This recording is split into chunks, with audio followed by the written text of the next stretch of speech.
Wang Qingsui memperhatikan dengan saksama hingga Ye Yan selesai menulis. Dengan rasa ingin tahu, ia bertanya, Tuan Muda Yan, apakah Anda sedang berlatih kaligrafi?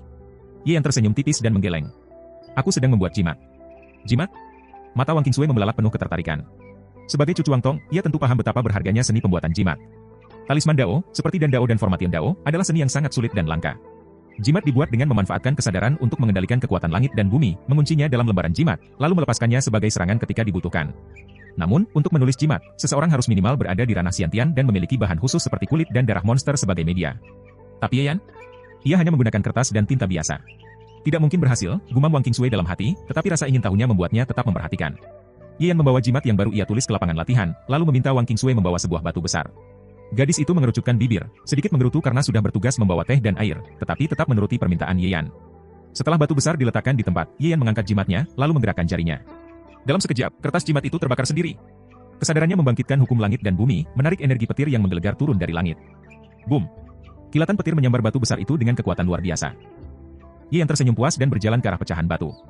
Sebelum jemarinya menyentuh, serpihan batu itu berubah menjadi debu dan terbawa angin. Kekuatan serangan ini setara dengan seseorang yang telah membuka 60 meridian di ranah Xiantian, ucapnya tenang. Dalam dunia bela diri, ranah Xiantian berarti membuka 100 meridian dalam tubuh untuk menyerap energi langit dan bumi. Namun, kebanyakan praktisi hanya bisa mencapai 60 meridian sebelum berusaha menerobos ke tingkat ke-7. Jadi, kekuatan satu jimat Ye Yan setara dengan puncak ranah Xiantian. Wang Qingsui masih tidak percaya dengan apa yang ia saksikan. Jika pembuatan jimat semudah ini, mengapa di dunia hanya ada sedikit ahli talisman? Namun, Ye Yan tidak berhenti di situ. Ia kembali ke kamarnya dan mulai membuat jimat secara berulang-ulang. 1, 2, 3. Tidak lama kemudian, puluhan hingga ratusan jimat tertumpuk di hadapannya. Wang Qingsui yang mengawasi dari samping benar-benar terkejut. Sejak kecil ia diajarkan bahwa seni pembuatan jimat adalah sesuatu yang sakral dan sulit. Namun, di tangan Ye Yan, pembuatan jimat terlihat seperti hal sepele yang bisa dilakukan siapa saja. Ketika malam berlalu, keesokan harinya Ye Yan membawa Hu Xi dan Wang Qingsui menuju Taiyun Mountain. Kakeknya, Wang Tong, masih bertindak sebagai kepala keluarga, sementara Chang Yu, ibunya, dengan penuh semangat mendukung perjalanan ini. Bahkan, tatapannya seolah menyiratkan harapan agar Ye Yan dan Wang Qingsui semakin dekat satu sama lain. Sayangnya, Hu Xi yang ikut serta seakan menjadi penghalang rencana tersebut. Perjalanan menuju Taiyun Mountain berlangsung tanpa hambatan. Mereka menempuh perjalanan siang dan malam, dan dalam 2 hari mereka telah tiba di Jiulang Town, yang berjarak sekitar 10 mil dari gunung tersebut. Saat tiba di sana, Ye Yan secara alami menerobos ke tingkat ke-6 dari ranah Houtian. Meskipun ia telah mengonsumsi lebih dari 100 pil pengumpul roh, butuh 4 hari baginya untuk menerobos ke tingkat ini. Baginya, ini adalah perkembangan yang sangat lambat. Ye Yan menghela napas panjang, tampak sedikit melankolis. Sepertinya masih banyak yang harus dilakukan. Gumamnya dalam hati, sebelum kembali menatap pegunungan yang membentang di depan mereka. Wang Qingsui memperhatikan perubahan ekspresi Ye Yan dan segera bertanya, Tuan Muda Yan, apakah ada yang mengganggumu? Sebagai pelayan, sudah menjadi tugasnya untuk memahami kekhawatiran tuannya. Ye Yan tersenyum ringan dan menjawab santai, hanya butuh 4 hari untuk menerobos dari tingkat 5 ke tingkat 6 pasca kelahiran. Terasa lambat. Ya, sangat lambat, Wang Qingsui menimpali secara refleks. Namun, seketika matanya membelalak. Tunggu sebentar. Meningkat dari tingkat 5 ke tingkat 6 pasca kelahiran hanya dalam 4 hari? Astaga! Dirinya yang dianggap berbakat luar biasa butuh 4 bulan untuk mencapai tingkat yang sama. Tapi Ye Yan hanya butuh 4 hari? Dan dia masih mengeluh lambat? Apakah ini semacam lelucon? Dia terbelalak menatap pemuda itu. Kau hanya di tingkat 6 pasca kelahiran? Benar. Kenapa? Ye Yan bertanya santai. Wang Qingsui hampir kehilangan kata-kata. Kau bisa memperbaiki lautan kesadaran kakekku saat masih di tingkat 5, bisa mengajari teknik dengan kesadaran spiritual, dan bahkan bisa membuat jimat tingkat 8? Tak ada satupun pendekar pasca kelahiran yang mampu melakukan hal itu? Apa ada yang aneh? Ye Yan kembali bertanya. Wang Qingsui benar-benar tak tahu harus berkata apa. Jelas, Ye Yan tidak berbohong. Ia benar-benar monster berbakat yang jauh melampaui semua jenius yang pernah dikenal. Keluarga Chu menolak orang seperti ini dengan surat cerai? HMPH. Mereka akan menyesal. Setelah beristirahat di kota 9 serigala untuk menyiapkan air bersih, makanan kering, dan perlengkapan kemah, mereka bertiga akhirnya memasuki gunung. Tak lama, suara dentingan pedang terdengar dari depan. Ada pertarungan. Wang Qingsui berkata penuh semangat. Sejak kecil, ia memimpikan menjadi pendekar wanita seperti dalam kisah-kisah kakeknya. Kini, ada pertarungan di depan mata. Ye yang tertawa kecil melihat ekspresi antusias gadis itu. Kalau begitu, ayo kita lihat. Baik. Wang Qingsui bersorak, lalu berlari ke arah suara pertarungan. Di hutan kecil di depan, 2 kelompok tengah bertarung sengit. 5 pria berbaju abu-abu mengeroyok seorang pemuda berpakaian mewah yang tampak kelelahan. Saat menyadari kehadiran Wang Qingsui, 6 orang itu sempat melirik, tetapi langsung mengabaikannya. Seorang gadis bukanlah ancaman dalam situasi hidup dan mati seperti ini. Ye Yan dan Hu Xi menyusul tak lama kemudian. Tuan Muda Yan, bolehkah kita membantu? Wang Qingsui bertanya penuh harap. Ye Yan tersenyum tipis. Kau ingin membantu siapa? Jelas pihak yang dikeroyok, jawabnya tegas. Mereka berjumlah lebih banyak, pasti orang jahat. Ye Yan tertawa. Apakah dunia sesederhana itu? Bagaimana jika keduanya sama-sama penjahat? Bukankah membantu salah satu sama saja dengan mendukung kejahatan? Wang Qingsui tertegun. Bisa seperti itu juga? Saat itu, pemuda berbaju mewah berteriak, 3 orang di sana. Aku adalah Xiao Cui. Jika kalian bisa memberitahu para pengawalku, mereka pasti akan datang menyelamatkanku. Akan kuberikan hadiah besar sebagai imbalan. Pemimpin pria berbaju abu-abu mengernyit, lalu menghunus pisaunya. Jika kalian ikut campur, jangan salahkan kami jika kalian mati di sini. Tuan Muda Yan, mereka jelas penjahat. Wang Qingsui berkata geram. Kau ingin ikut campur? Ye Yan bertanya. Melihat ketidakadilan di jalan, kita harus bertindak, katanya penuh keyakinan. Ye Yan tersenyum. Baiklah, jangan menyesal nanti. Menyesal karena berbuat baik. Wang Qingsui tak mengerti, tetapi tak mau melewatkan kesempatan ini. Ia maju dengan pedangnya dan berseru, berani-beraninya kalian berbuat kejahatan di siang bolong. Hentikan perbuatan kalian. Pemimpin perampok menoleh dan memberi perintah, bunuh mereka. Seorang pria berbaju abu-abu melangkah maju. Serahkan gadis itu hidup-hidup, katanya seraya menjilat bibirnya. Dia lebih cantik 100 kali lipat dari primadona Chunyulou. Kalau begitu, tangkap dia, sahut pemimpinnya.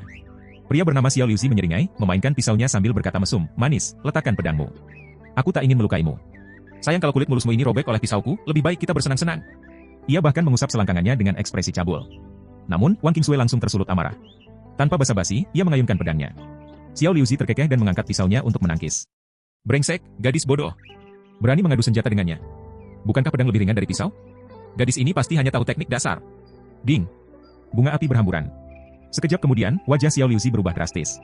Pisaunya terlepas dari genggaman, sementara tangan kanannya terasa ngilu, kulit di telapak tangannya pecah, darah merembes keluar. Apa-apaan ini? Bukankah gadis ini terlihat lemah? Kenapa kekuatannya begitu luar biasa? Wang Qingsui kembali mengayunkan pedangnya, dan dalam sekejap, ujungnya sudah berada di leher Xiao Liuzi. Apa?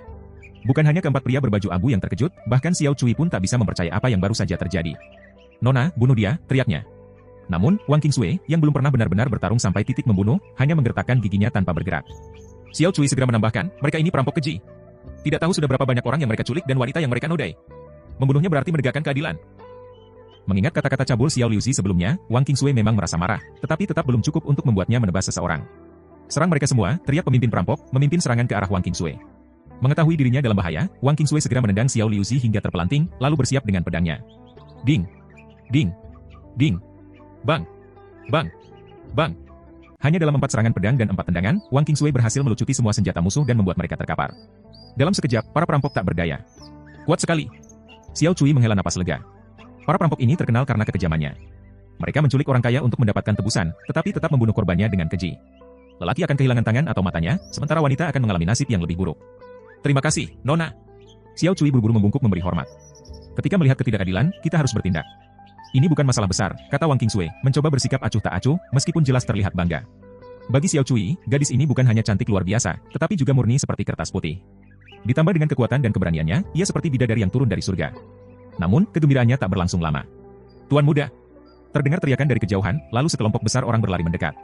Para pengawal keluarga Xiao akhirnya tiba. Begitu melihat bahwa Xiao Cui baik-baik saja, mereka menghela napas lega. Jika sesuatu terjadi padanya, nyawa mereka semua dalam bahaya. Wajah Xiao Cui yang sebelumnya santai, kini berubah penuh kesombongan.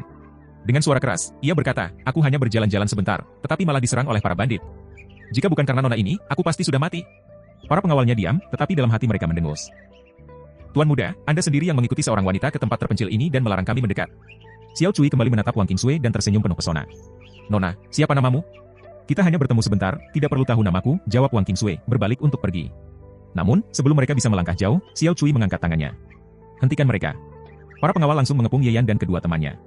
Apa maksudmu? Tanya Wang Qingsui dengan marah. Xiao Cui membuka kipasnya dan berkata dengan santai, aku sangat mengagumimu, Nona. Bagaimana kalau kau ikut denganku ke Han Cheng? Aku akan memberimu segalanya, kekayaan, kehormatan, dan perlindungan. Mata Wang Qingsui membelalak. Aku baru saja menyelamatkanmu, dan begini cara kau membalasnya.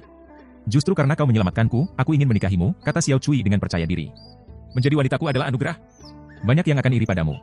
Gadis itu gemetar karena marah. Ia menarik pedangnya lagi, kali ini benar-benar siap membunuh. Ye Yan, yang sejak tadi diam, tetap tenang dan tidak mengizinkan Husi bertindak. Ini adalah pelajaran bagi Wang Qingsui. Xiao Cui menggeleng dan berkata, meskipun kau kuat, para pengawalku lebih kuat. Mereka semua berada di level 8 atau 9 tahap akhir. Jumlah mereka ada 27 orang. Kau pikir bisa mengalahkan mereka? Wang Qingsui tetap diam, tetapi tatapannya semakin tajam. Tangkap pria itu, tapi jangan sakiti gadisnya, perintah Xiao Cui. Baik. Para pengawal serempak maju. Husi tersenyum lebar. Akhirnya, katanya, mengepalkan tinjunya. Namun, sebelum ia sempat bertarung, Ye Yan mengangkat tangannya. Tiba-tiba, angin di sekitar mereka berubah. Dalam sekejap, puluhan bola api besar muncul di udara dan jatuh bagaikan hujan meteor ke arah para pengawal. Boom! Teriakan menyayat terdengar di udara. Para pengawal terbakar seketika, berusaha memadamkan api sia-sia. Dalam hitungan detik, hanya tersisa abu dan suara angin gunung yang berdesir. Xiao Cui membeku. Ia menatap Ye Yan dengan mata yang dipenuhi ketakutan. Kau dari alam Xiantian, suaranya gemetar. Ia merasa seperti baru saja menantang dewa perang. Namun, masih ada sedikit keberanian tersisa. Aku adalah putra ketiga keluarga Xiao dari Han Cheng. Pamanku, Xiao Dingtian, adalah seorang ahli tingkat 7. Jika kau membunuhku, kau tak akan bisa lari dari balasannya. Mendengar nama itu, Wang Qingsui terkejut. Xiao Dingtian? Bukankah dia orang yang diundang kakek ke Taiyun Mountain? Ye Yan tersenyum tipis. Begitu rupanya. Tatapan matanya berubah tajam, dan dalam sekejap, Xiao Cui merasa jantungnya hampir berhenti berdetak. Takdirnya kini berada di tangan Ye Yan. Xiao Cui tertegun. Dia tak menyangka gadis cantik ini mengenal pamannya, tetapi itu justru menjadi keuntungan baginya. Nyawanya terselamatkan. Dia tertawa lebar. Ah, ternyata kita satu keluarga. Tadi itu hanya kesalahpahaman. Nanti ketika paman tiba, aku pasti akan meminta maaf kepada kalian bertiga. Meski terdengar sopan, setiap kata yang keluar dari mulutnya mengandung ancaman terselubung. Dia jelas ingin menekan mereka dengan status pamannya sebagai seorang ahli tingkat 7. Wang Qingsui tak takut pada Xiao Dingtian. Namun, pria itu adalah mantan murid kakeknya dan bahkan diundang khusus untuk membantu mereka. Jika dia membunuh keponakannya sekarang, itu akan sulit dijelaskan. Namun, membiarkan Xiao Cui begitu saja juga bukan pilihannya. Bunuh saja, ujar Ye Yan datar. Bukan kepada Husi perintah itu diberikan, melainkan kepada Wang Qingsui. Ye Yan melangkah pergi, diikuti oleh Husi tanpa ragu. Xiao Cui langsung berlutut, menangis dengan air mata dan ingus bercampur. Gadis, ampun. Tolong, ampuni aku. Wang Qingsui mengangkat pedangnya, ragu-ragu. Beberapa saat kemudian, dia menggigit bibir dan menghunuskan pedangnya. Sepanjang perjalanan, Wang Qingsui berjalan di belakang dengan kepala tertunduk, diam tanpa suara. Mereka terus melaju hingga matahari tenggelam, menandakan mereka telah sampai di perbatasan dalam Taiyun Mountain. Mereka mendirikan tenda untuk bermalam sebelum melanjutkan perjalanan keesokan harinya. Saat sedang makan, Wang Qingsui tiba-tiba berbicara lirih, aku tidak membunuh Xiao Cui. Ye Yan tak menunjukkan ekspresi terkejut sedikit pun. Dengan nada datar, dia hanya berkata, setelah kita keluar dari gunung, kau akan pergi bersama kakekmu. Mendengar itu, Wang Qingsui panik. Dia segera berlutut. Tuan Yan, Xiao Cui memang keponakan Paman Xiao, dan Paman Xiao adalah murid kakekku. Tapi, aku tidak bisa begitu saja membiarkannya lepas begitu saja. Aku bersumpah, ketika bertemu Paman Xiao, aku akan memberitahu semua kejahatan Xiao Cui. Aku akan memohon padanya agar memberi hukuman yang setimpal. Ye Yan tetap tak bergeming, hanya dia memandangnya. Wang Qingsui tak berani bangkit. Semakin lama dia merenung, semakin dia menyadari kesalahannya. Dunia ini tak sesederhana hitam dan putih. Jika bukan karena kekuatan luar biasa Ye Yan, ia mungkin sudah jatuh ke tangan Xiao Cui dan mengalami nasib yang tak terbayangkan. Malam semakin larut. Akhirnya, tubuhnya yang lemah mulai bergetar karena kelelahan. Namun, dia tetap tak beranjak dari tempatnya. Tuan Yan, aku salah. Wang Qingsui akhirnya berkata, suaranya bergetar. Aku seharusnya tidak bertindak gegabah. Orang memang harus berbuat baik, tapi tidak bisa selalu menjadi orang baik yang naif. Aku harus lebih bijak dalam mengambil keputusan. Dalam tenda, Ye Yan mengangguk kecil. Ia mengakui gadis ini cepat belajar. Tidurlah, besok perjalanan masih panjang, katanya singkat. Namun, Wang Qingsui tetap bersikeras. Mohon hukum aku, Tuan. Ia masuk ke dalam tenda, meletakkan sarung pedangnya di depan Ye Yan, lalu berbaring tengkurap dengan tubuh sedikit terangkat. Ye Yan terdiam sejenak, tak menyangka gadis ini akan sejauh itu. Ia mengangkat sarung pedang dan memukulnya. Ah! Wang Qingsui meringis, tapi tidak melawan. Keesokan paginya, perjalanan kembali dilanjutkan. Wang Qingsui berjalan dengan langkah terpincang-pincang. Ketika Husi meliriknya dengan heran, ia hanya mendengus dan mempercepat langkahnya. Namun, saat bergerak, rasa sakit di tubuhnya membuatnya meringis. Tuan benar-benar tidak menahan diri sakitnya. Namun, dalam hatinya, ia justru merasa lega. Kemarahan sang tuan sudah mereda. Mereka kini telah memasuki bagian terdalam dari Taiyun Mountain, wilayah yang jauh lebih berbahaya. Dan benar saja, tak lama kemudian, seekor banteng hitam raksasa sepanjang 30 kaki muncul di hadapan mereka. Kedua tanduknya berkilau bagai senjata tajam, dan matanya memancarkan aura haus darah. Bahaya telah tiba.